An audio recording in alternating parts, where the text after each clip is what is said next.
வாங்க போன போன பார்ட்லேயே பார்த்தோம். ப்ளவுஸையும் பட்டி பீஸும் ஜாயின் பண்ண சொல்லியிருந்தேன். ஜாயின் பண்ணிவிட்டேன்.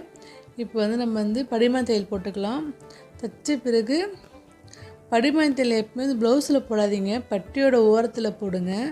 அப்போ தான் பார்க்க நீட்டாக இருக்கும். அது பாருங்க, படிமான் தையல் ஃபுல்லாக போட்டுக்கோங்க.